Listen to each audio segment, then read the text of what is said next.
नमस्कार. मी मेनका वाघ. पुस्तक श्यामची आई. लेखक साने गुरुजी. रात्र 37वी. अब्रूचे धिंदवडे. श्यामने आरंभ केला. शेवटी आमच्यावर मारवाड्याने फिर्याद करण्याचे ठरविले. कोर्टात फिर्याद दाखल झाली. व्याज व मुद्दल मिळून 4,000ची त्याने फरियाद दिली. दावा सुरू झाला. कोर्टात सावकाराचे देणे योग्य ठरले व सारी होती नव्हती ती मिळकत जप्त करून तिचा लिलाव व्हावा असा निकाल देण्यात आला. त्या दिवशी गावात दवंडी पिटवली जाणार होती. आईला 2 दिवस एक घासही गेला नाही. डोळ्याला डोळा लागला नाही. आई जगदंबे, शेवटी या डोळ्या देखत अब्रूचे धिंडवडे होणार ना? या कानांनी ती दुष्ट दवंडी ऐकावयाची. माझे प्राण ने ना ग आई, नको हा जीव, अशी प्रार्थना करीत होती. पुरुषोत्तम शाळेत गेला होता. घरी आईला खूप ताप भरून आला व ती अंथरुणावर पडली. ती तळमळत होती व रडत होती. सकाळी 9 वाजायची वेळ झाली. महार ढोलके घेऊन गावात दौंडी देत होता. तो ठिकठिकाणी उभा राहून आज भाऊराव यांच्या घराची दुपारी जप्ती होणार आहे वगैरे ओरडत सांगे व ढोलके वाजवी.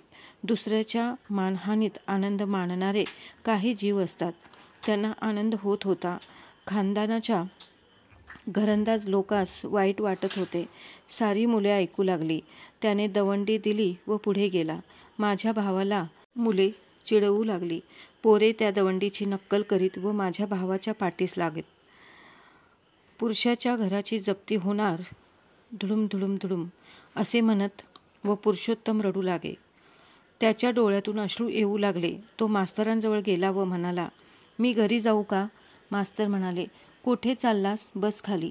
अर्ध्या तासाने शाळा सुटेल. मास्तरांना त्या लहान भावाच्या हृदयाची कालवाकालव समजली का नाही?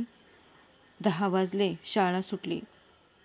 लांडग्यांनी कोकराची दशा करावी तशी माझ्या भावाची इतर मुलांनी केली. मुले त्याच्या ढुम ढुम ढुम करीत पाठीस लागली.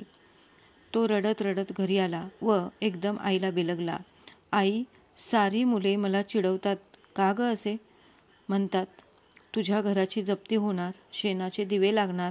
आई, सारी का ग माझ्या पाठीस लागतात? आपणास इथून बाहेर काढणार का ग? आई, काय ग झाले? असे आईला विचारू लागला.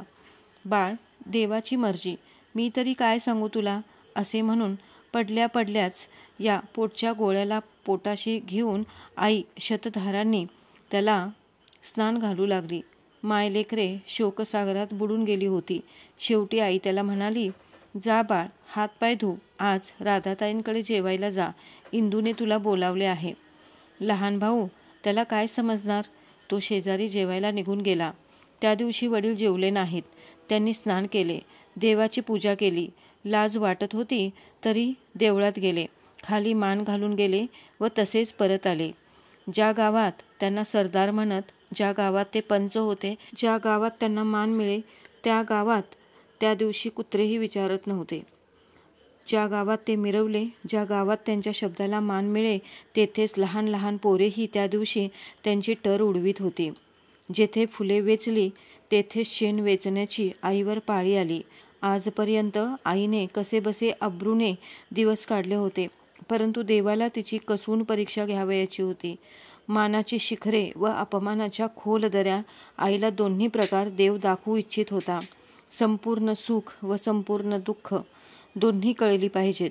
अमावस्या व पौर्णिमा दोन्हींचे दर्शन झाले पाहिजे. या संसाराचे संपूर्ण ज्ञान ती मोठी आई माझ्या छोट्या आईला करून देत होती. दुपारी पोलीस, कारकून, तलाठी, सावकार, साक्षीदार आमच्या घरी आले. घरात स्वयंपाकाची 4 भांडी ठेवून बाकी सारी एका खोलीत त्यांनी अडकविली. आईच्या अंगावर दागिने नव्हतेच. मणी, मंगळसूत्र काय ते राहिले होते नव्हते ते त्या खोलीत टाकून त्याला सावकाराने कुलूप ठोकले, सील केले. आम्हाला राहावयाला 2 खोल्या मोठ्या कृपेने देण्यात आल्या. ती मंडळी निघून गेली. आई इतका वेळ उभी होती. केळीप्रमाणे ती थरथर कापत होती. अंगात ताप व आत मनस्ताप. आतून बाहेरून ती भिजून निघत होती. मंडळी निघून जाताच आई धाडकन खाली पडली. आई, आई असे करीत पुरुषोत्तम रडू लागला. वडील आईजवळ गेले. तिला अंथरुणावर ठेवण्यात आले. थोड्या वेळाने आईला शुद्ध आली व म्हणाली, ज्याला भीत होते ते शेवटी झाले. आता जगणे व मरणे सारखेच आहे.